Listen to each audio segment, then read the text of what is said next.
chapter 28, verse 1 to 15. It's all about obedience.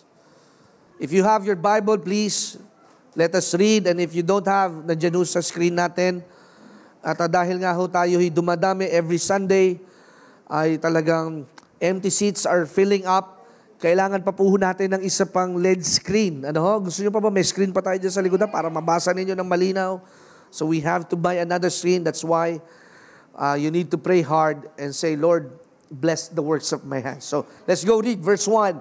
Now it shall be if you diligently obey the Lord your God, being careful to do all His commandments, which I command you today, the Lord your God will set you high above all the nations of the earth.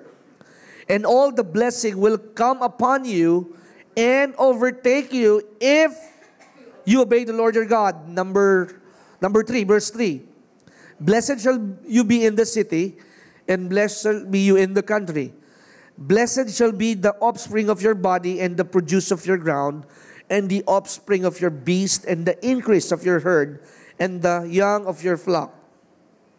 Blessed shall be your basket, and your kneading bowl. Blessed shall be when you come in, and blessed shall you be when you go out. The Lord shall cause your enemies who rise up against you to be defeated before you. They will come out against you one way and will flee before you 7 ways. The Lord will command the blessing upon you in your barns and in all that you put in your hand to. And He will bless you in the land which the Lord your God gives you.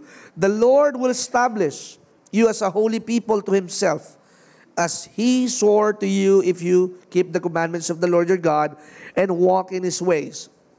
So all the peoples of the earth will see you that you are called by the name of the Lord, and they will be afraid of you. The Lord will make you abound in prosperity in the offspring of your body, and in the offspring of your beast, and in the produce of your ground.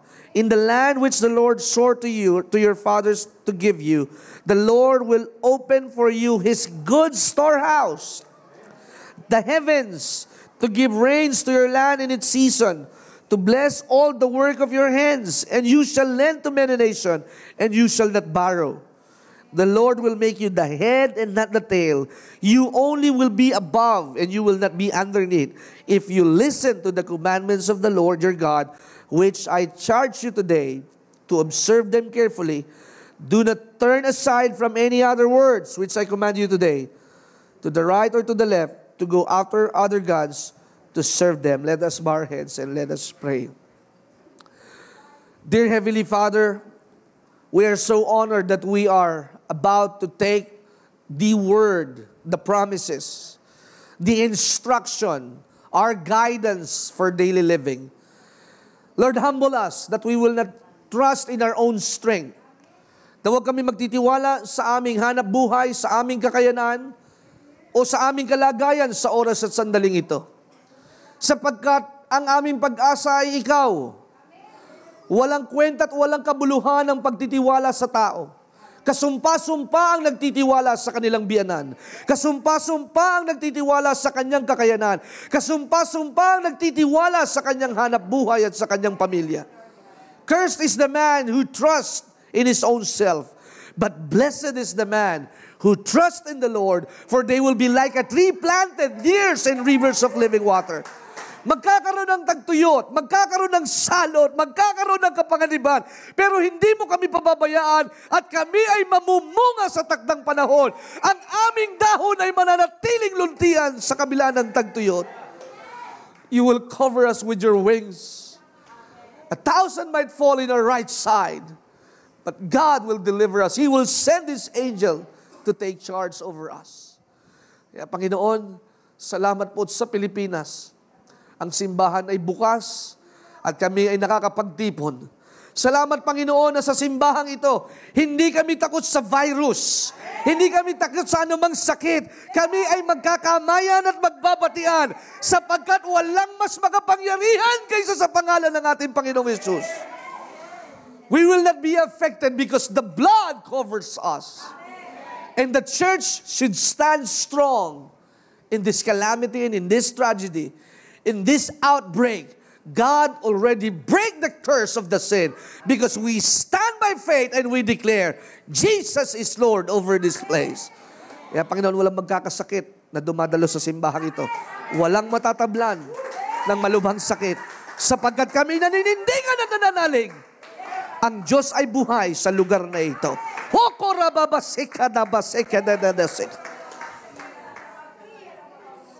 I'll give you 30 seconds. Just worship the Lord in the Spirit. Oh God, we serve a living God. Holy Spirit, move among ourselves. Move in our midst. Satan, you are a liar. You are a defeated foe. Hindi ka makakapaghimasok sa aming mga buhay. We are standing on solid ground. In the mighty name of Jesus. Come, Lord Jesus, come. Come, Holy Spirit.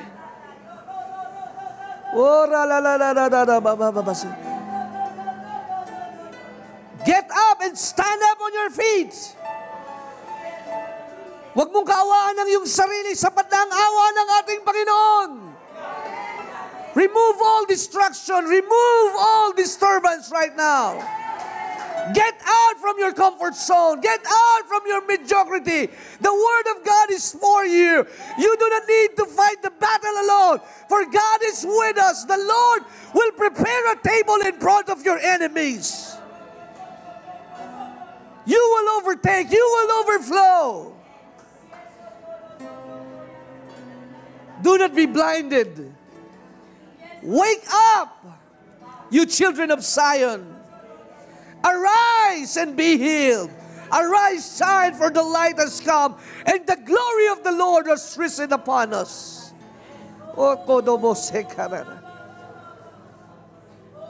Jesus, Jesus, I bind every demonic spirit right now in the mighty name of Jesus.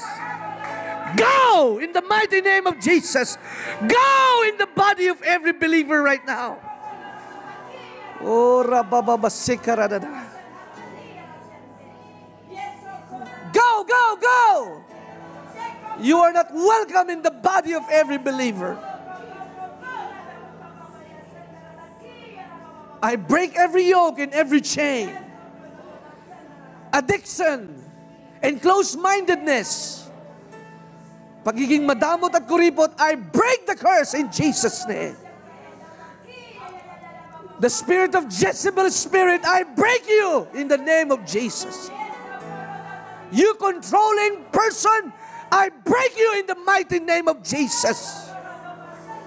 Oh God, break us, Lord, break us. Mold us, Lord. Holy, because you are holy. The name of the Lord is holy. He is holy. Break every yoke, break every chain. A broken spirit and a contrite heart. Lord, create in us a clean heart, pure hearts.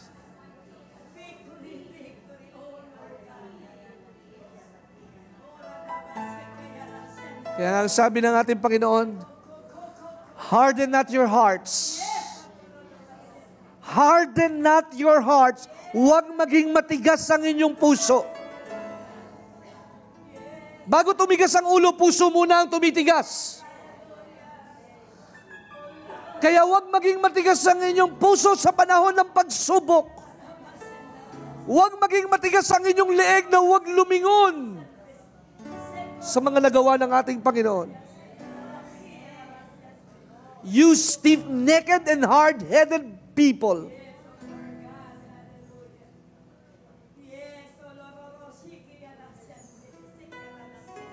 Kaya mga kapatid, siguraduhin po ninyo na sa umagang ito, si Jesus ang inyong hinahanap. Si Jesus ang dapat maitaas. Si Jesus ang magaling. Come on, sige po, parangalan natin ang ating Panginoon. Si Jesus lamang. Siya lamang. Siya lamang. Siya lamang. Sige po, sambitin natin ang banal na pangalan ni Jesus. Walang kapangyarihan sa silong ng langit na magtatagumpay, kundi ang pangalan ni Jesus. Ang kanyang banal na pangalan. Ang kanyang pangalan, siya ang ating kaligtasan.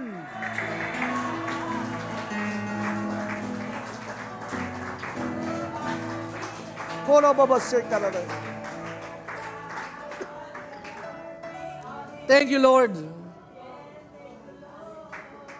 for an open heaven is about to be experienced by each individual. The floodgates of heaven. Walang ni isa man dapat sa atin ang kinakapos. Walang ni isa man dapat sa atin ang laging nangungutang. Sabi po, ang Diyos ang magbibigay sa atin ng higit na pagpapala kaysa sa pangkaraniwan. Don't look down on yourself because you are just an ordinary person. Pinili ka ng ating Panginoon. Hindi pinilit. Pinili, hindi pinilit. That's why you are here. You should unlock your hearts and your mind. I'm getting ready for an overflow. I'm getting ready for the abundance of the harvest, for the prosperity of your servant. I delight to do your will, and I delight myself unto the Lord, and you will give us the desire of our hearts. Kaya Panginoon, kalugdan mo ang iyong mga lingkod at alipin. Hindi nangyari nung Enero, hindi nangyari nung Pebrero. Lord, we have a new month filled with hope and expectation. Do it in this time, March 2020. For your name's sake and for your glory. In Jesus' name. Amen. Palakpakan po natin ang ating Panginoon. Sabihin mo sa iyong 7 katabi, kaibigan na naririto sa church na ito, makipag-high five ka, sabihin mo, ito na ang aking panahon ng pagsagana. Ito na ang aking panahon ng pag-unlad. Amen.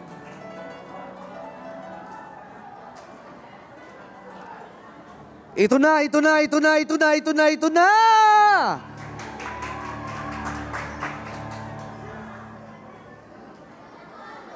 Ayoko na ng dating gawi. Ayoko na ng gaya ng dati. Gusto ko ay bago. Amen. Okay, so kalma na po tayo. So we'll go to the preaching and for the message. Just be seated. Be quiet. Silent po ninyo ang inyong mga telepono ninyo. At iwasan po natin ang pagkilos at paggalaw-galaw. Just focus on the Word of God. Mamaya na ang pag-CR, pag-inom ng tubig, just sit down and respect the Word of God and the messenger of the Word of God. Amen. Kasi pag kayo nakikipagdaldalan, hindi lamang sa hindi ninyo ginagalang ang Diyos, hindi nyo rin ginagalang ang inyong pastor. Amen. And that's why I respect you, so I deserve respect that you will be politely staying on your seats. Sabihin mo sa iyong katabi, handa ka na bang makinig kay pastor? Amen. Thank you, Jesus. Ang mensahe po na nais ko pong ibahagi sa oras na ito ay pinamagatang The Blessing of Obedience. Sa Tagalog, ang pagpapala ng pagsunod. Pag sinabi yung pagsunod, ay naniniwala ka na may mas malaki o mas mataas na kapangyarihan na namumuno sa iyo. Napakahirap pong mabuhay sa panahong ito na wala tayong pinaniniwalaan na mas makapangyarihan pa kaysa sa atin. If we would not believe that there is someone higher authority ruling over us, there will be lawlessness. Wala hong pagsunod sa batas. Kaya ako'y naniniwala na tayo ay may pangulo. Ako'y naniniwala na meron tayong mga traffic enforcers. Naniniwala ako na meron tayong mga tagagawa ng batas. Meron tayong hudikatura at kailangan nating sumunod sa batas. when there would be violation, ina-apprehend tayo dahil meron tayong na-violate na kasalanan o na nagawang pagkakamali labag sa batas. So we are called to obey. Tayo ho'y tinawag para sumunod. Hindi po pwedeng ikaw lamang ang magaling, ikaw lamang ang matalino, ikaw lamang ang mahusay. Hindi po pwede yun. There will always be somebody that will always rule over us. It might be the boss of your company, or it might be the bank na inyong pinagkakalagakan ng inyong amortization sa inyong bahay o sa inyong sasakyan. Hindi po pwede na kapag siningil ka ng bangko, sasabihin mo, hindi ko pa tinatanggap yung sweldo ko eh. Pag siningil ka ng bangko on the 5th day or on the 10th day, you need to respond or else babatakin ho nila yung inyong property o yung inyong sasakyan. Because you are under the covenant, in an agreement, in the contract, na pag may pinirmahan ka, dapat ito ay iyong talimain at sundin. Kaya dito po sa Lumang Tipan, napakahalaga ho ng pag-uutos ng ating Panginoon. Balikan natin ang bahagya. Ang sabi ho sa verse 1, taludturin natin ng dahan-dahan. Now it shall be, if you diligently obey the Lord your God, being careful to do all His commandments, which I command you today, the Lord your God will set you on high. Ilalaga ka at ilalagay ka ng Diyos sa mataas na kalagayan. But sad to say, pagka Kristiyano, mahirap. Pag Kristiyano, laging aba ang kanilang kalalagyan. Because they do not understand the principles and the conditions. Kailangan nung malaman natin ang atin hong participation. God has the blessing, but we need to participate what God is requiring for us to have the blessing. Ang pagpapala ho ay hindi katulad ng isang genie na pagka nakita mo'y kukuskusin mo, tatanungin ka kung ano ang iyong tatlong kahilingan. God is not like a genie. He is God Himself, and He is requiring us to believe in His promises. And what is the requirement? You need to have faith. Pananalig at pananampalataya. Even though some will not believe, it doesn't mean because they do not believe, it will nullify the promises of God. No. As long as you believe, the promises is still alive. Hanggat naniniwala ka, kaya 12 taon na tayo dahil naniniwala ako na tayo ay para sa pagunlad. Na tayo ay para sa kalwalatian ng ating Panginoon. Na tayo ay tinawag ng Diyos para dito sa lugar na ito. You don't need a lot of numbers of people para maniwala on the same page that you are believing for. Kahit ikaw lamang ang mag-isang naniniwala, basta kakampi mo ang ating Panginoon, sa Diyos walang imposible. They may throw the white towel and leave you alone. But you have to hear this. It might be slower than you think, but you are surer than most other people think. Akala mo mabagal, pero pag ang isipan mo ay laging nakatuon sa Panginoon, di bali ng mabagal, sigurado naman ang tagumpay. Kaysa naman mabilis din ang pagkawala at pagtigas ng ating puso. Kaya nga napakaliwanag ng sabi po sa aklat ng Hebreo, harden not your hearts like in the days of provocation. Pag sinabing provoke, napilitan. Pag sinabing prinubok, napilitan silang tumigas ang puso dahil sa pagsubok. Mga kapatid, makikita po tayo at malalantay sa pamamagitan ng pagsubok. Sapagkat kung nasa iyo lahat ng mabubuting bagay, maaring ikaw ay nasa ibang bansa ngayon. Ikaw ay nasa isang vacation na kung saan ay hindi mo maririnig ang salita ng Diyos. Kaya may pagsubok upang ikaw ay ma-humble at magkaroon ng kapakumbabaan that it is not you who make the progress of your business, because job is not our source, but God is our source. Wala hong bagay sa silong ng langit na ang may-ari lamang ay tao. Wala ho tayong tinatanggap na dahil lamang sa gawa't sipag natin. Lahat ho ng tinatanggap ho natin, kasali at kasama ang ating Panginoon. Amen po ba? Everything that you will receive, God is always involved over that matter. how many overtimes that you did for the company to pay you more than double of what you receive. Kung wala kang lakas, paano ka makakapag-overtime? Kung wala kang lakas, paano ka makakapag-boundary doon sa tricycle na ipinamamasada mo? Kung wala kang lakas, paano ka makakapaghanap buhay at makikipag-gitgitan sa pagsakay sa bus kung ikaw ay walang lakas? Oo nga, at ikaw ay estudyante, ang nanay mo naman na nagbabayad ng tuition fee.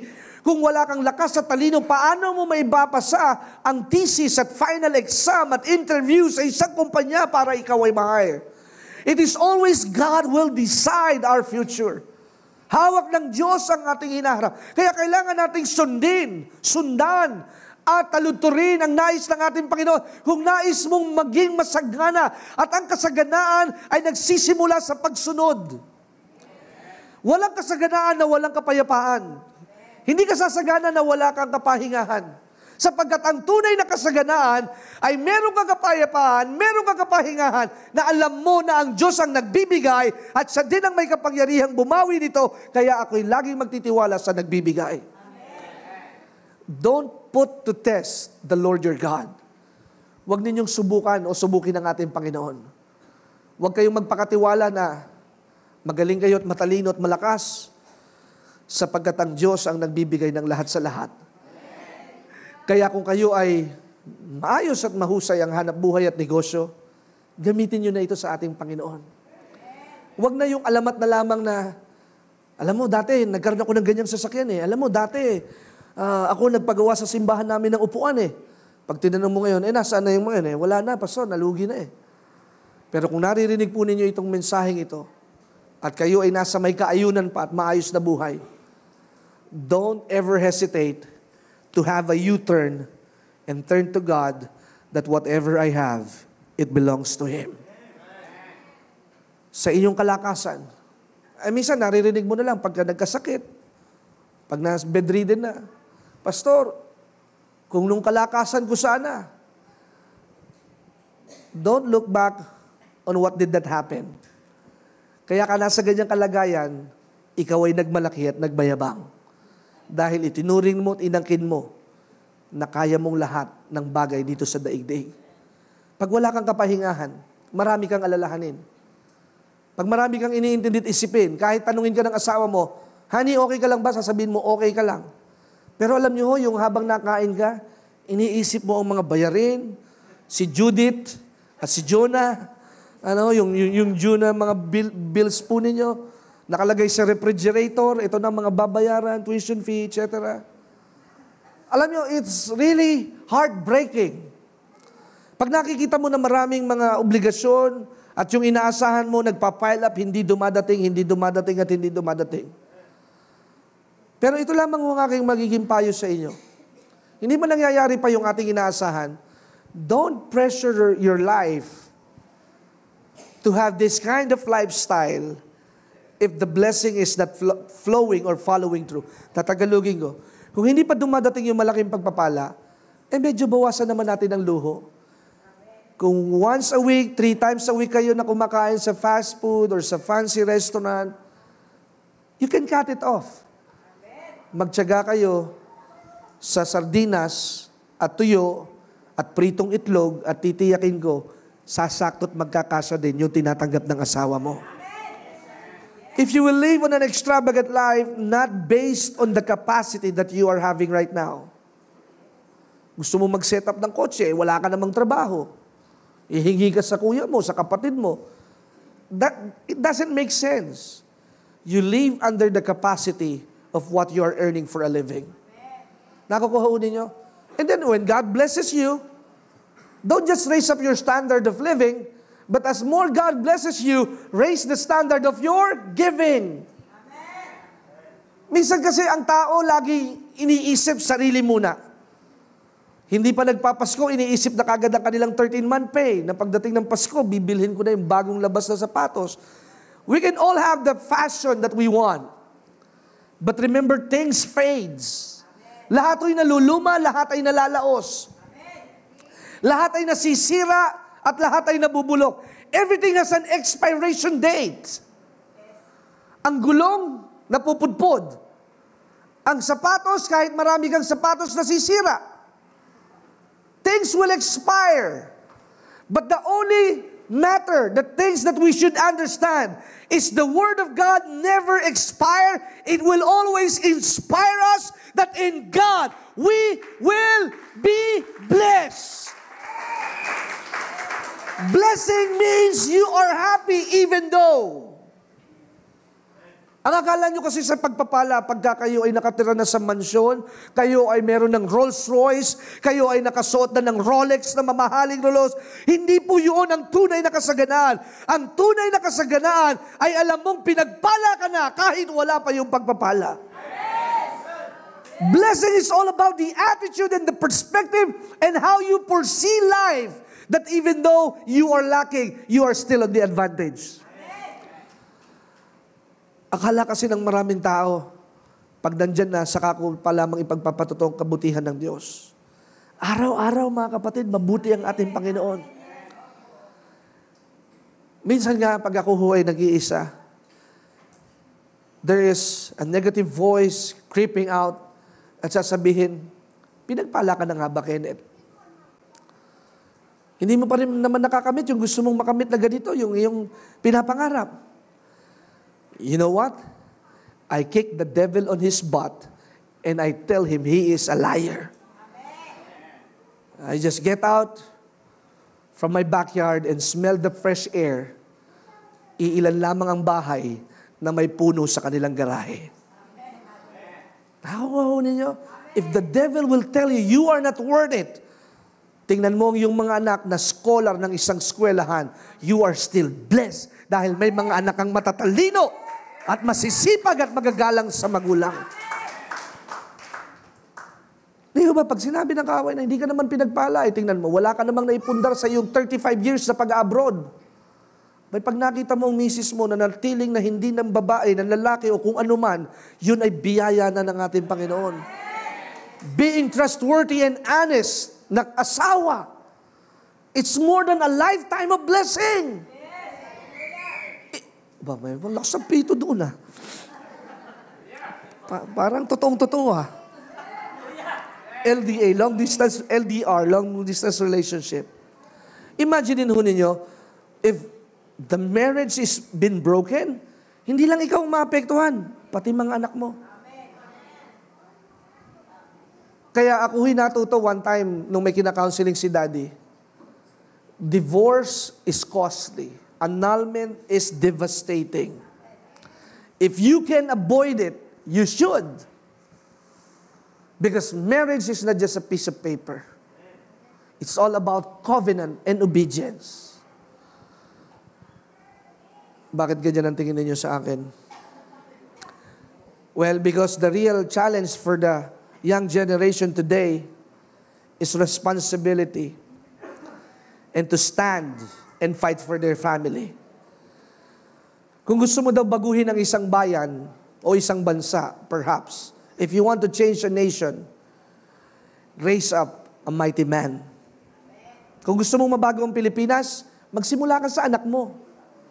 Kung gusto mong magkaroon ng pagbabago sa binyan, magsimula ka sa anak mo. Sapagkat yung anak mo, yun ang magiging dakila sa susunod na panahon. Ang anak kong dalawa, si Luis at si Johan, they were trained by their mom, kay Cathy, na hindi sila kakain ng baboy. Okay? Hindi sila kakain ng barbecue, hindi sila kakain ng basta anything baboy. Ako carnivorous ako. At kahit ano kinakain ko, isaw, etc. Alam niyo naman yan. Laki ho ako sa street foods. Mga toknene, nakain ko yun lahat. Sa akin doon walang ano. Kaya nga nung kumain kami nila ng mga kapatid sa isang karinderya sa San Juan na may pinakamasarap na pares. Karinderya. Sabi ni Pastor Rodel, Bishop, kumakain rin pala ho kayo sa tabi-tabi. Sabi ni Daddy, oo naman, ano naman palagay mo sa amin? Hindi baga mo kami ay medyo pinagpala na at maayos-ayos na ang buhay ay hindi ka na makakakain sa ganung kalagayan? Hindi po. Sapagkat kahit iniaangat ka ng Diyos, nanggaling ka pa rin doon. Nanggaling pa rin ako sa 50 pesos ang baon, college. Hallelujah. Na ako ho, nag-aaral ako ng high school sa St. Francis, San Pedro, Laguna. Na-order ako ng kalahating order ng beef steak. Yung beef steak, 3 piraso, pero maraming sabaw. That's life. Kaya, bakit ako matibay? Sanay akong magtiis. Sanay akong wala. At kaya naman, hindi ninyo ako kakikitaan sa mga panahon na ako'y wala, hindi ako mukhang pulubi. Sapagkat sa panahon na meron, kailangan magtabi. Sa panahon na ikaw ay pinagpapala, kailangan ikaw ay mahusay at masinop sa ipinagkatiwala sa iyo ng ating Panginoon. To have the blessing, you need to be a good steward, mga kapatid. May panahon ng pagbuhos at may panahon na tigang at kakaunti ang iyong tatamasahin. Pero sa mga panahon na wala kang ibang maaasahan, nandiyan ang Diyos at nandiyan ang mga binigay sa iyong kasobrahan. Ako, I really need to work hard para humasustena ang pangailangan ng aming pamilya. Tao ho ako, hindi ho ako espiritu, hindi ako multo. May pinapadede akong mga anak. Way back nung kami nagsisimula ng pamilya. Kailangan kong umupa ng apartment. Kailangan kong bumili ng mga needs sa bahay, ng gasol, para makapagluto. Kailangan kong magbayad ng katulong para may makatuwang ang aking asawa. We need money. That's why every month I pray, Lord, I need speaking engagement. Lord, I need something that I will do. Maraming Bible study. Kaya dati ako'y parito, punta sa Green Hills at may mga visitation, etc. Because for me, that is an open door para ako'y mapagpala. Nakukuha niyo ba? Sapagkat ito ang aking ginagawa. Kaya huwag ninyong tinitiway ang inyong pastor. Hallelujah. Huwag ninyong tinitipid ang pastor. Sapagkat kayo ay merong sariling source, kami nagtitiwala sa salita ng Diyos. Kayo pwedeng umutang sa bangko, pero ang pastor hindi pwedeng umutang sa bangko. Bakit? I have this experience one time. I want to apply for a housing loan. At ang sabi ng bangko, nakatingin sa akin ganyan, ang laki ng mata, uutang ka, pastor ka? At alam niyo, nakakalungkot, feeling rejected. Sasabihin nila, hindi naman kasi stable ang kita ninyo. Paano pagpalayasin ka ng simbahan na iyong pinamumunuan? Paano ka na makakapagbayad? At alam nyo, I cried in the rain and praying unto God that one day, magkakabahay ako at mabibili ko ito na hindi ako mamatahin ng mga bank managers na ito. People will always look down on you because I live by the gospel, with the gospel. So what? Nabubuhay ako sa mga nagbibigay. Yung mga nagbibigay, napapagpala eh. Dahil lagi kong sinasabi sa inyo, bago kami naging ganitong kalagayan, may tinalikdan kami, tinalikuran. Kung kikita lang sa pera, madali yan. Kung sweldo lang, sabi nga ng isang bank manager, si wife po ba ninyo may trabaho? Oo, meron po siyang trabaho dati. Anong trabaho niya?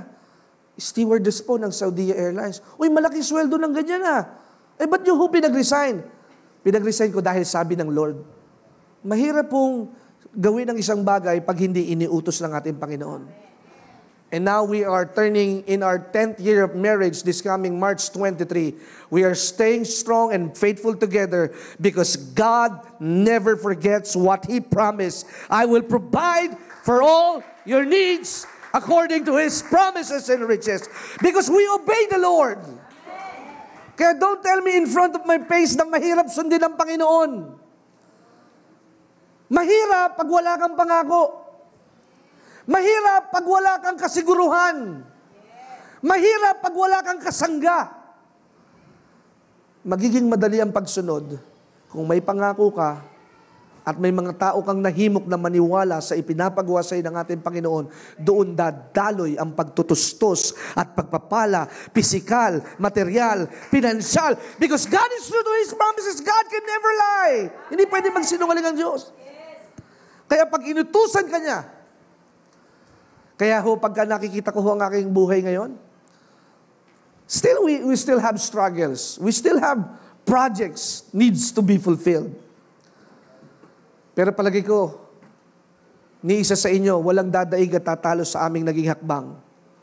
5 taon lang ang aming kinailangan na bayaran namin ng buo ang aming bahay. Palakpakan natin ang ating Panginoon. How did it happen? It's by the grace of God. Paano nangyari ito? It's by the grace of God. God is using people. Amen. The blessing will not just come from heaven. He will use people. Amen. Sinasabi ko sa inyo, along through the course of our marriage, on the last 10 years, there are ups and downs. There are turnarounds. There are shoutings. May mga awayan, may mga pagtatalunan, at may mga pagkakainisan, at may mga pagkakabadripan sa loob ng 10 taon namin pag-aasawa. But the Lord remained faithful. Kaya sa 10 taon na nakaraan sa amin, nakita ni Cathy ang kanyang tatay. Sa 10 taon na nakalipas sa aming buhay, yung kanyang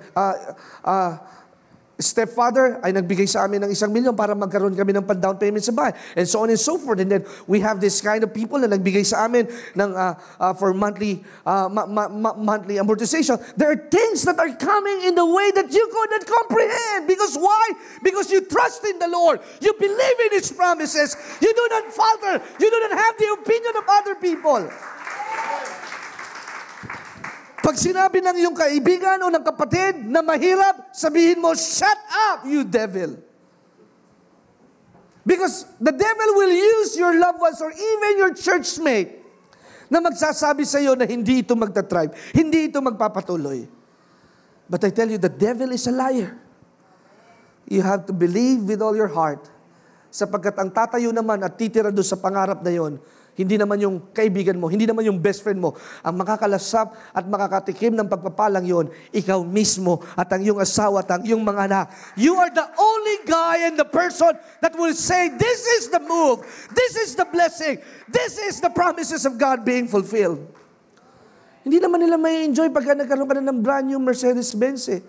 Hindi naman nila ma-enjoy kapag nandoon ka na sa rurok ng tagumpay na ikaw ay hindi na magkanda-ugaga sa mga order at kontrata na iyong pinipirmahan at sa mga project na iyong ginagawa. Hindi naman nila maintindihan yun eh. Sapagkat ang kanilang buong akala, mahirap, imposible. Hindi doable. But remember, the blessing is in the doing. Faith without work is dead. Hear me, the blessing is in the doing. The blessing is for your responsibility. Kaya nga ang sabi ho doon sa parable of the talents, di ba may 3 subject? The one got how many? 5, 2, and 1. Anong ginawa nung nakakuha ng 5 talento? He invested it. That's why when God called me to become a preacher and a pastor, I have to excel in what I'm doing. Ayusin ang simbahan, panatilihin na we are orderly connected to one another. And that's what God is doing. 12 years is not an easy task, mga kapatid. Yung mga kasama ko noon, wala na ngayon. Tingnan mo yung katabi, kung yan pa ba yung katabi mo nung tayo nasa bahay pa ni Nanay Sita. Palagi ko yung iba wala na. Because they leave you. Because they do not believe on the promises and the mantle that God is with you and for you. Hello! Amen. Yung mga taong umalis at hindi na natili, hindi sila nakapaniwala sa pagtawag sa iyo ng ating Panginoon. Pero I'm sure, nababalitaan nila ang ating mga proyekto. Just to renovate this place, we need $500,000 pesos and God is providing. God is good all the time. Hello! Kaya pag nakikita ko sa live streaming itong ating backdrop stage, it looks so elegant. Why? Because we pursue excellence. Pag pinakinggan ninyo ang praise and worship ng mga bata, it's like you are listening to a iPod or podcast or a CD. Kasi we look into perfection. Hindi po pwede na, simbahan lang yan, pwede na yan. Hindi ho ako ganun. Simbahan yan, sige, pakantahin na yan, kahit sintonado. Simbahan pala yan, pwede na yan. That is not my attitude. I have a God-kind attitude. Kung gagawa ka lamang, gawin mo at ituring mo na parang ito na ang huling panahon mo sa paggawa sa kaharian ng ating Panginoon. Do it as if it is your last day here on earth. Itodo mo na, ibuhos mo na. Dahil pag nasa langit na tayo, wala na tayong ibang gagawin doon. pre-program na, samba, awit, kanta. Wala nang pagsubok sa langit. Kaya habang narito tayo sa lupa, i-flex natin ang muscles natin. I-flex natin ang ating faith. I-invest natin ang ating talent. I-invest natin ang ating regalo sa Panginoon. At patuloy tayong magpaggamit sa Panginoon hanggang sa huling panahon. Ang pangalawang lalaki, he also invested his talents. Yung dalawa, naging 4. Pero sino kinagalitan ng ating Panginoon? Yung huling lalaki, anong ginawa niya doon sa isang talent? Ibinaon. Kasi, Pastor, nahihiya po ako. Pastor, wala po kasi akong alam sa Biblia. Paano ka magkakaalam kung hindi ka naman nagpapaturo? Pastor, hindi ko po kaya kasing mag-MC. Paano ka matututong mag-MC kung walang magko-coach sa iyo? Diba? Pastor, wala po akong ma-share. Paano ka makakapag-share? Puro Facebook ang inaatupag mo. Puro ABS-CBN na telenovela ang pinapanood mo. Puro ang probinsyano, puro mga drama, kaya ang buhay mo'y madrama. Apektado kayo sa hiwalayan ng James at Nadine Lustre. Apektado kayo kay Sarah Geronimo at kay Mateo Gugitelli. Kilala ba kayo nila? Ako kahit paano kilala ko pa kayo because I know you in the database. I'm praying for you. We are praying for you because we love you and we want to see you blessed and be useful in the kingdom of God.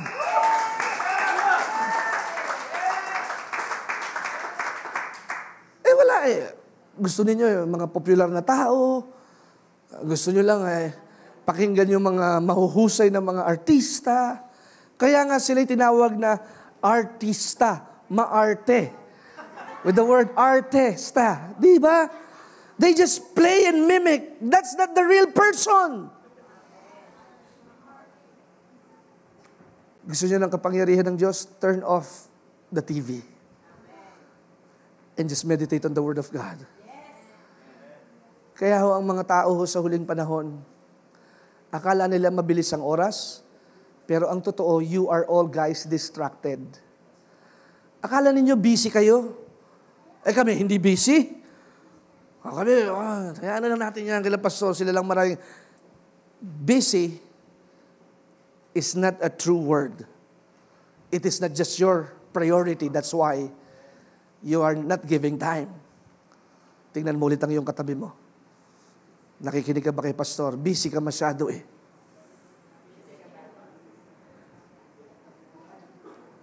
My dad has an opportunity to sit beside with one of the biggest church in the Philippines, CCF, last Wednesday, and he is talking with Peter Tanchi. At ang sabi ng tatay ko, you know, Bishop, I have seen you, how you walk through in the ministry. Faithfulness along the road. May mga tinawag sa paglaki at may tinawag na ganito, ang mahalaga, tapat ka sa ipinapagawa ng ating Panginoon. Maaaring sa ngayon, hindi pa natin nakikita yung talagang paglaki nating inaasahan. Pero darating yun, pag may tamang tao, nahuhulma para doon sa pangitain. Praise God for their success. And that's why they are encouraging my dad. Just keep on living your dream. He is 74 years old. Pero grabe, para kang nasa Mall of Asia pag nandun sa kanilang lugar. But if God can do it to them, He can do it to us. Amen. Ang problema kasi, you are not proud where you belong. Tama yung sinabi ni Brother Abete, saan ba ang church mo? Diyan lang sa second floor. Saan second floor yan? Pilinbes? Saan yan? Second floor ng Nubali? Pag sinabi mong dyan sa second floor, sabihin mo sa second floor, Morales Mall, biyaya ng Diyos ang pangalan ng church ko.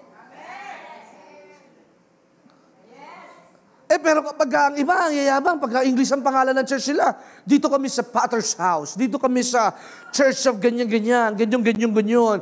Pero, ikaw ba, saan ba ang church mo? Diyan sa second floor Morales Mall. Sa Morales lang. Baka sa Super 8 pumunta yun. Alam niyo ba ito, this is not a joke, pero merong ilang kabataan ang inayahan ng ilang kabataan na pumunta sa simbahang ito. Dahil hindi nila mabigkas kung anong pangalan ng simbahang ito. Hindi nila alam kung nasa ng biyaya, pumunta doon sa kabilang simbahan. At ngayon naglilingkod na doon at nagwi-win soul at nagdi-disciple. And I thank God. Yan ho ang problema pag hindi kayo masaya at maligaya kung saan kayo naroroon. Sapagkat tandaan ho ninyo, ang biyaya ng Diyos ay gagamitin ng Diyos sa huling panahon at makikita ninyo ang paglaki at pagunlad kung kayo ay makikisa at makikisama. Sabi ko, nasa na iniyakag ninyo? Pastor, nandun po sa kabila. At mas maalam pa po sa amin.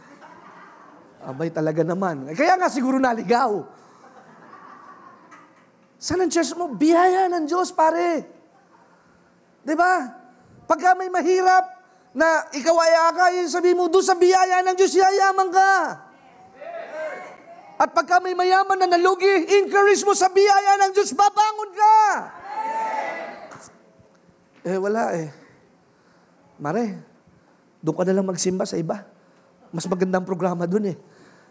Sa amin, maliligalig doon, malalakas mag-amen, baka madistorbo ka. Ikaw pala hindi mismo tumatangkilik eh. Sabi ko nga sa mga pastor natin, ang biyaya ng Diyos, Christian Fellowship, pag pumunta ka kahit saang branch, parang Jollibee yan. Jollibee nagsaserve ng Jolly Hotdog. Hindi mo mahanap ang Jolly Hotdog sa McDonald's. Sige nga, I'll give you 1,000. Ibilin niyo ako ng Jolly Hotdog sa McDonald's. Wala. Because Jolly Hotdog ay itinitinda lamang ng Jollibee. Kaya kung ano ang meron sa Jollibee, Jollibee lang ang dapat mong pupuntahan. Kaya kung anong meron sa biyaya, yun lamang ang dapat mong puntahan. Ang biyaya ay lubos at totoo at nararanasan ng kagalingan at himala ng ating Panginoon.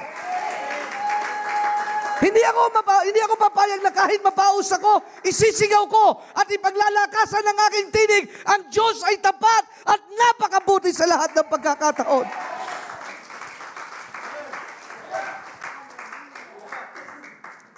In our daily life, we know that obedience is very essential. It is a habit that needs to be practiced. It should abide in our homes, in our workplace, communities in which we live in. Obedience is compliance with an order, request, submission to another's authority. Ang pagsunod daw po ay kasali sa araw-araw nating pamumuhay. Children are asked to obey their parents. Wives are also called to be submissive to their partners. Kaya sa tahanan, dapat mas anointed ang mga tatay. Mga tatay. Brother Ariel. Brother Chris. Brother June. Ako'y natutuwa dito sa pamilyang ito. Sa pamilya ni Brother Harney at Sister Jen. Para ho matupad yung women's ministry, buong pamilya ho nila ang naglingkod para ma-push through itong gawain ito. Bukod kay Brother Ariel sa kanyang van, pero yung dalawang sasakyan ng kuya niya, sasakyan nila Jen, at ang nag-drive pa ay ang kanyang tatay, at meron pang co-pilot, si Brother Noel, si Brother June. Kaya pala pag may co-pilot, naliligaw. Hallelujah. That's the good thing in this life. Yung iyong kamalian, pagtatawanan mo lang. Tama po ba? If you will always put on the blame game, sana hindi ko nalang pinag-drive tong anak ko sana hindi ko nalang sinama gano'n. Alam niyo, wala ho kayong mararating. It will only cause strife. Buti sana kung stripe na damit, pero yung stripe with the letter F, magkakaroon lamang ng pagtatalo, hindi pag-uunawan, at sasabihin ng iba, alas 12 kami nakarating, yung iba alas 9, hindi na ako sasama sa susunod. You allow the devil to win. Pero pag nandito ka at masaya ka, at malakas ang iyong pagpupuri at pagpapalakpak, ibig sabihin, hindi ka naglingkod sa tao, sumunod ka sa Diyos para makasama ang mga kababaihan. Am I talking sense? Hello? Tama bang sinasabi ni Pastor, ikaw ay naroon para magkaroon ng kaligayahan at makawala sa pag-aalaga? Pag-aalaga sa iyong mga anak na magkaroon ka ng break. Kumusta ba, Brother Robert, ang iyong anak? Napaliguan mo naman. Harvey, si Cham Cham, nabihisan mo naman ba? Buti na lang si Johan ang sabi sa akin. Sabi ni Mami, Daddy, Saturday is no ligo day. Thank you. No ligo day. Ikaw lang, pero ako maliligo ako. Antindi, no? Saturday is no ligo day kasi wala yung nanay. Okay lang, sige. Or you just watch YouTube. Oh, pabor yun. No ligo day because Mommy is not here. Kaya ako totoo yun eh. Ang tao dapat to na po programang sumunod. Kahapon, dun kami nag-lunch kila Bishop. At may mga take home na pagkain pagkatapos nung gawain last Friday. Pinagtanggal ko si Johan ng barbecue, sa barbecue stick. Pinaghimay ko. At nilagyan ko ng ketchup kasi ketchup lover to si Johan. At ang sabi ni Johan, Daddy, what is this? Sabi ko, pambira itong taong to Pakakainin mo lang, magtatanong pa kung ano daw yung ulam. Sabi ko, it's a barbecue. Ang sabi niya sa akin, is it pork? Sabi ko, patay tayo dyan. Pwede ba magsinungaling? So sabi niya, chicken yan. Is it pork? Nakatingin siya sa akin gano'n, no? Daddy, what's that? Sabi ko, barbecue. Is it pork? Sabi ko sa kanya ganyan, pork, kumain ka na lang. Ayaw kumain. Sabi ko, pag hindi ka kumain, magugutom ka. Walang magpapakain sa'yo, wala ang mami mo. Okay, Daddy, feed me. But I will tell Mommy, you feed me with baboy.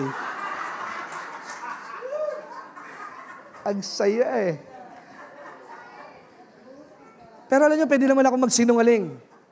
Katulad ng ginagawa dati ni Brother Chris. But I cannot tell a lie. Chicken or pork? I have to say pork. Pero pwede ko sabihin, ano yan? It's a organic chicken vegetable. Hallelujah. Pero kumain siya. Nagugutom at nung gabi, nagutom kasi hindi niya masyadong inubos yung kanya chicken pork barbecue. Pinakain ko ng itlog na may ketchup and then that's it. At napakasaya na may pagkakataon kami magkabanding ng aking anak na lalaki. At pagka masisiyar siya at magpupupo, gusto niya maghuhugas ng puwet niya, mami niya, pero wala siyang choice. Babariling ko siya ng bidet sa kanyang puwet. Ang sayo! Kailan ulit kayo mauulit? Tayo naman siguro sa susunod. Kaya mga kapatid, let's go back. Wives are called to be submissive upon to their partners. Wives, submit yourselves to your husband because that is the Lord requires. And husbands are to asked to treat their wives. So ang tungkulin din naman ng mga asawang lalaki ay asikasuhin, lambingin, igalang ang mga asawang babae. Hello?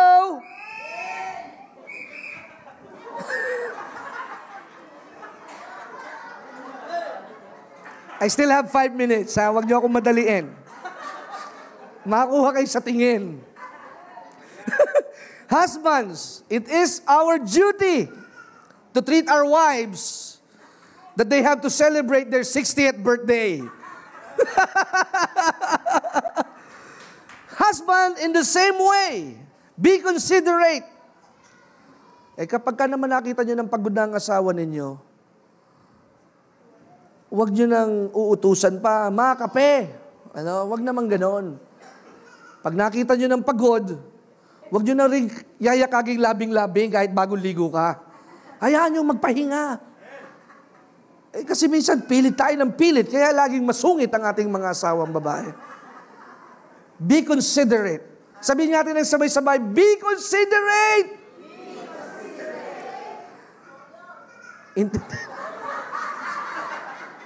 Last Sunday, absent kayo, Nanay Sita. Nandyan pala kayo ngayon, nakalista doon sa database kung sino absent.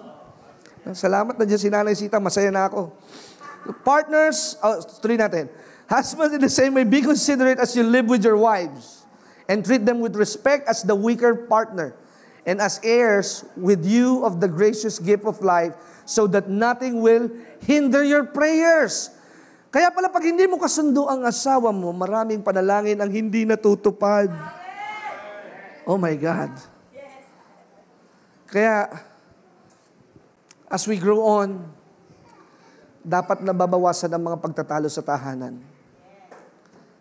Amen po ba? It will hinder our prayers.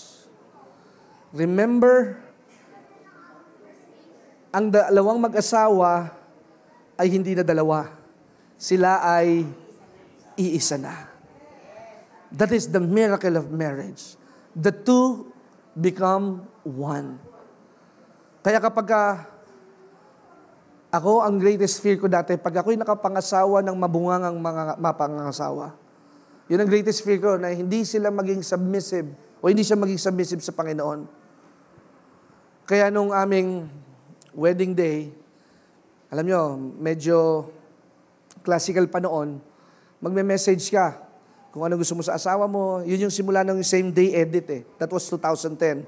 Pero ngayon, mabibilis na ang mga videographer, mabilis na silang makapag-come up ng concept. Pero nung aming panahon, 2010, yan yung simulain na uso yung mga pictorial eh. At lagi kong pinapapanood sa misis ko, ito sinabi mo sa akin that you will become a good pastor's wife. And soon enough, words have power. If you will not support your husband, who will support him? Kaya nga lagi ko sinasabi sa mga leaders at workers ng church, my wife is not a pastor. She is working with me side by side. That's why my wife has no power and has no authority para pangunahan kayo. Kaya magulong simbahan kasi yung mga misis ng ibang pastor magugulo.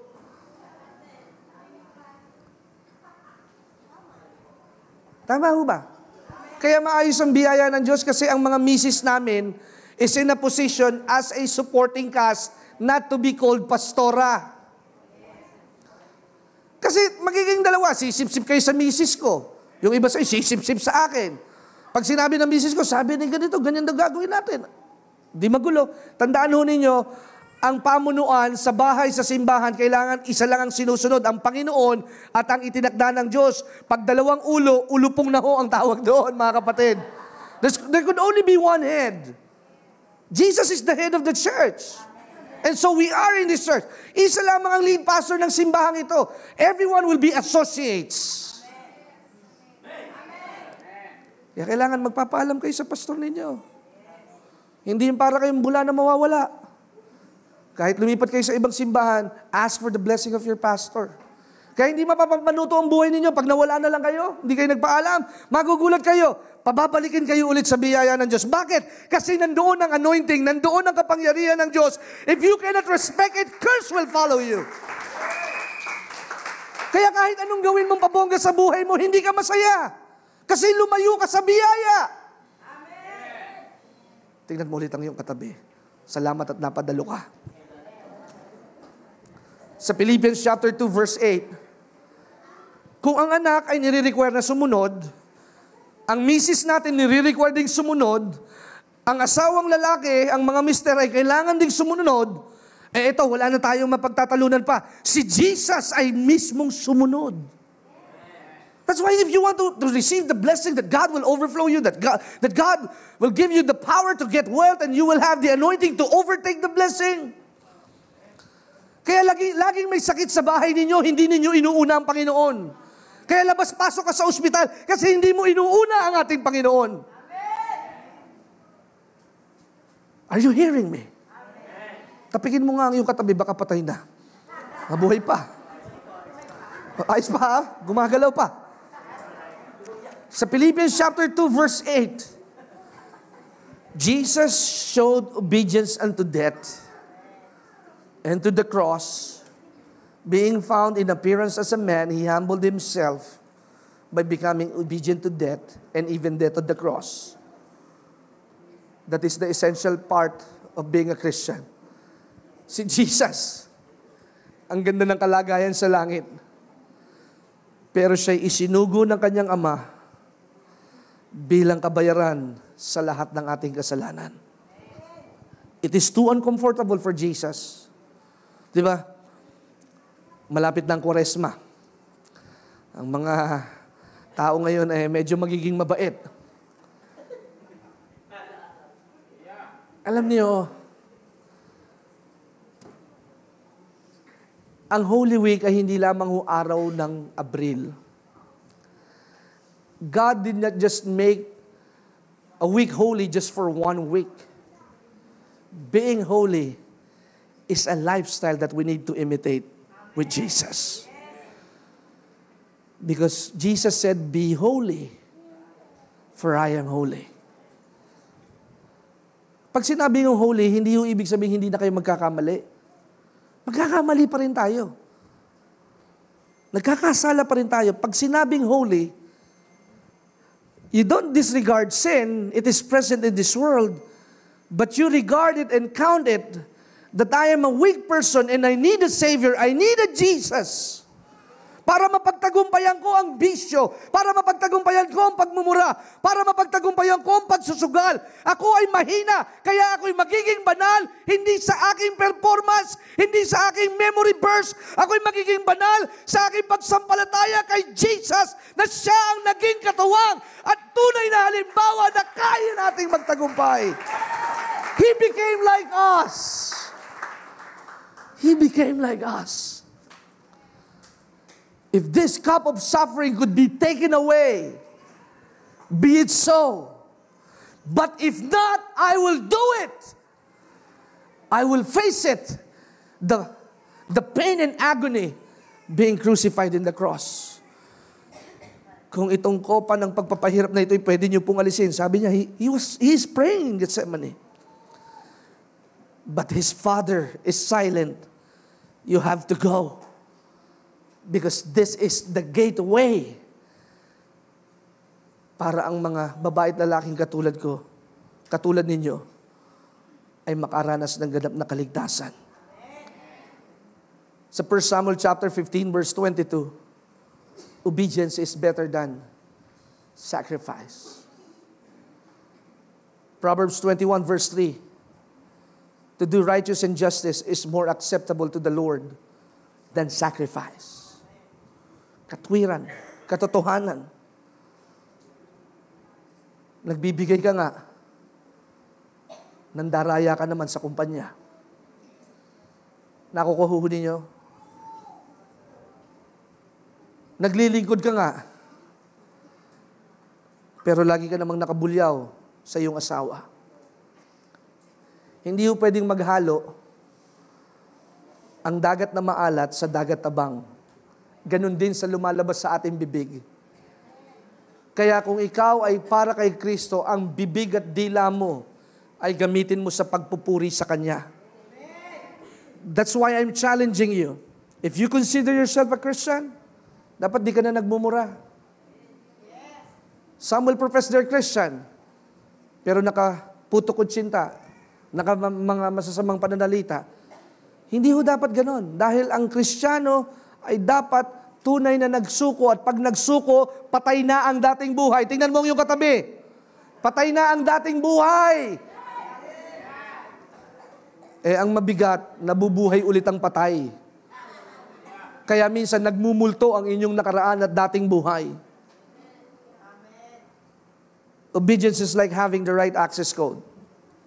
It's like a password. Obedience is the key to live a prosperous life. Again, take notes sa Deuteronomy chapter 28. You will be prosperous if you obey the commandments of the Lord. So bago yung promise, you should understand the premise. Bago ang pangako, yung distansya ng pangako, o yung distansya ng katuparan ng pangako sa iyong gagawin. So before you have the promise, you need to underline the premise. Before you have the promise, you have a condition to follow. Blessing is conditional, mga kapatid. Kaligtasan, unconditional love. But the blessing is conditional. You have to take part. You need to pay your tithes. You need to pay your offering, your vows. You need to serve God with gladness. You need to honor your pastor. You need to honor the church. You need to participate and cooperate. You will not just be an spectator, but a participator. Hallelujah. 12 years na po tayo next month. Nakaupo ka pa rin dyan sa upuan na yan. May nadala ka na kayang kaluluwa. 12 years na po tayo. At sa iyong 12 taon na pananatili sa biyaya ng Diyos, perhaps 5 taon, may naibigay ka na bang espesyal na regalo sa gawain ng ating Panginoon? Have you committed yourself to a breaking limits na pwede mong gawin sa Panginoon? Because obedience breaks the limits of our natural flesh. Pag ikaw ay masunurin, hindi ka papayag na gaya na lang ng dati at ginagawa ng iba. Kaya kapag yung ginagawa mo ay ginagawa lang din ng iba, hindi ka magiging kakaiba. You will not be outstanding if you will not be standing on the outside thing that is the normal people do. Kaya sinabing outstanding, you surpass. Bakit po tayo maunlad? Bakit tayo maunlad? Biyaya ng Diyos. Bakit? Gusto niyo malaman, sabihin niyo, bakit po, Pastor? Kasi nagpapakain tayo ng mga manggagawa. At hindi lamang dito sa church na ito. Lahat ng dumadalo ng revival na workers, pinapakain ng biyaya ng Diyos. Kaya naman, hindi po pwede na hindi tayo pagpalain ng ating Panginoon. Where will I get those money? Yes, we contribute, but most of it, we get it from our tithes and offering. That's why your money has a use. Ang masama, ibigin ng pera. Pero ang pera ay magandang alipin kung gagamitin sa kaharian ng ating Panginoon. In closing, who are the blessed people?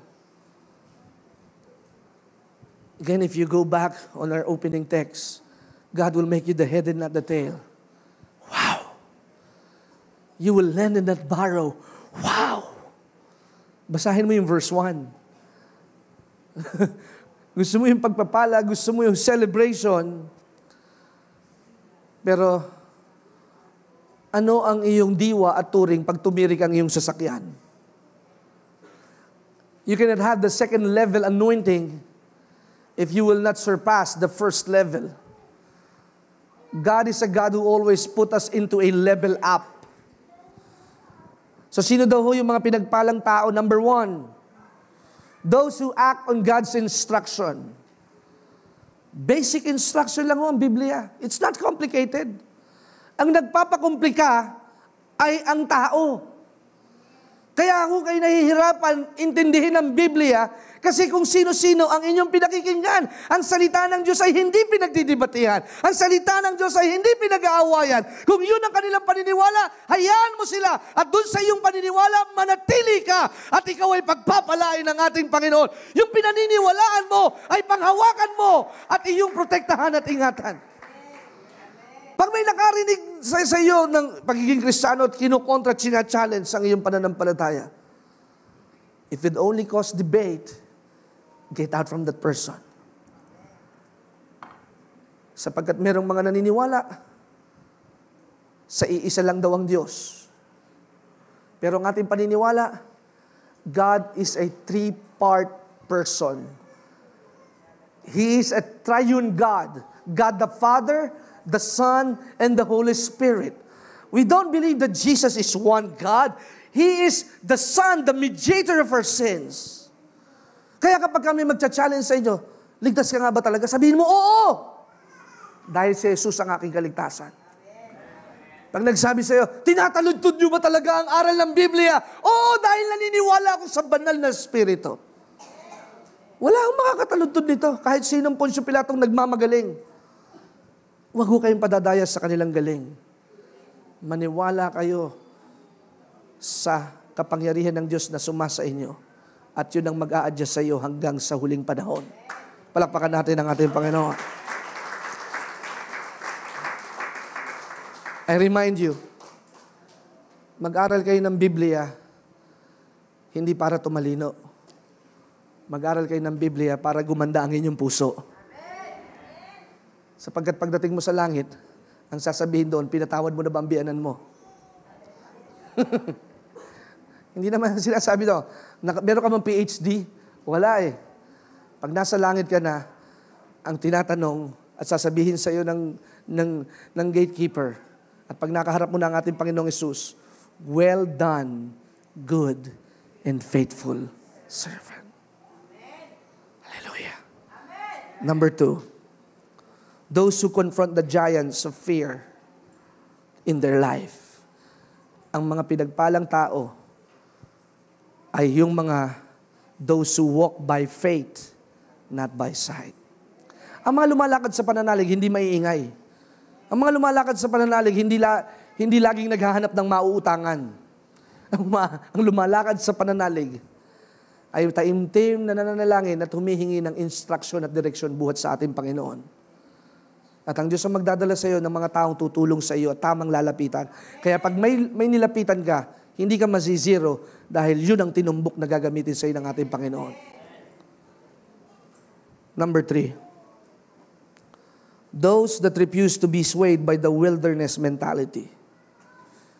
Ang mga pinagpalang tao ay hindi mga double-minded. Hindi mga natakot na sumuong sa pagsubok. Wilderness is a place of loss. Kaya nga wilderness ilang eh. You don't know where to go. So the challenge is, will you stay in the Philippines or you'll go abroad? Pero sabi ng asawa ko, stay tayo sa Pilipinas. Kako, tama yan. Yan ang ating pananampalataya. Manatili tayo sa Pilipinas. And long after with that decision, 2013, ngayon ho'y 2020 na,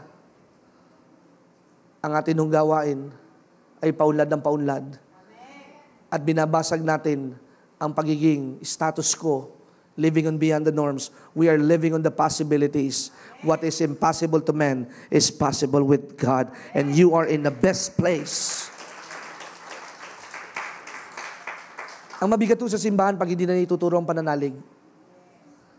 Ang mabigat sa simbahan pagka practicality na lamang lagi ang ipinapangaral. Ang mabigat naman sa simbahan ay para na lang laging purong theological school of study na lang lagi, verse by verse, Hebrew and Greek word. Bisaya nga, hindi tayo magkaintindihan, Greek word pa. Di po ba? Sa Ilocano, iba ang salita ng maghugas ng plato. Di ba? Mag-urong sa Nueva Ecija. Anong mag-urong? Urong? Iuurong ang kotse. Alam ko, iuurong, iatras eh. Mag-urong na kayo. Anong iuurong natin? Ayun pala, maghuhugas ng plato.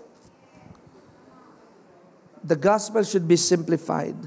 That when you are in the wilderness, remember that God will cover you with the cloud in the midst of daytime. And God will give you the stars in the night as your light and your guide. Number 4, lastly, those with the faith to say, the Lord will lead us into that promised land and He will give it to us.